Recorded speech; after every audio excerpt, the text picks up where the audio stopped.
যশস্বী জয়সওয়াল একেবারে শান্ত শরতের আকাশের মতন, চোখে মুখে আগ্রাসনের ছাপ নেই, বরং শিশুতোষ সারল্য। সেই তিনি আবার চোয়াল শক্ত করে বনে যেতে পারেন হিমালয়, গড়ে তুলতে পারেন দুর্ভেদ্য প্রতিরক্ষা ব্যূহ। যেই প্রতিরক্ষা ব্যূহের কাছে অসহায় মিচেল স্টার্ক, প্যাট কামিন্সের মতো বিশ্বসেরা বোলাররাও। ভাগ্যদেবী সহায় হয়নি, স্রেফ মুহূর্তের একটা হিসেব নিকেশ ভুল হয়েছে, এতেই থেমে গিয়েছে 22 গজে এই তরুণের যাত্রা। তা না হলে আরও একটা 3 অঙ্কের ইনিংস পেতেই পারতেন তিনি।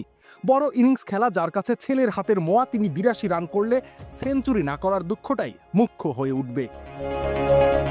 তার উপর যেভাবে আউট হয়েছেন সেটা আক্ষেপই বাড়িয়েছে কেবল।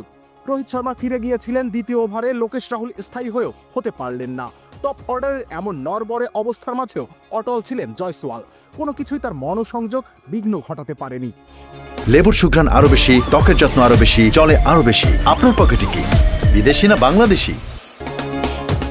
ধৈর্যের পরীক্ষায় উতরে এই বাঁহাতি আদায় করে নিয়েছেন নিজের নবম হাফ সেঞ্চুরি, সেই সাথে দলকে নিয়ে এসেছেন নিরাপদ স্থানে। ভারতকে ছিঁড়ে খুঁড়ে খেতে এসেছিল অজি দানবরা, কিন্তু তার ব্যাটের কাছে হার মানতে হয়েছে তাদের। সত্যি বলতে তাকে জবাব দেওয়ার মতো কিছু খুঁজেই পায়নি কামিন্স বাহিনী। প্রথম টেস্টে 161 রানের দানবীয় একটা ইনিংস খেলার পর খানিকটা ছন্দপতন অবশ্য হয়েছিল এই ওপেনারের। পরের 2 টেস্টেই ব্যর্থ হয়েছেন মোটা দাগে। তবে টিম ইন্ডিয়ার যখন সবচেয়ে বেশি প্রয়োজন তাকে, তখন ঠিকই জ্বলে উঠলেন, নিজের কাজটা করে দিলেন নিখুঁতভাবে।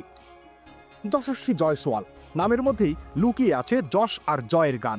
তাই তো এই তারকা জিতবেন, যশ কুড়াবেন, সেটাই স্বাভাবিক। ভারত থেকে শুরু করে ক্যারিবীয় দ্বীপ কিংবা অজি দম্ভের দুর্গ, সর্বত্রই তিনি উড়িয়েছেন বিজয়ের কেতন। এভাবেই হয়তো কেতন উড়িয়ে যাবেন ক্যারিয়ারের বাকি দিনগুলোতেও। রবিউল ইসলাম রনি, খেলা 71।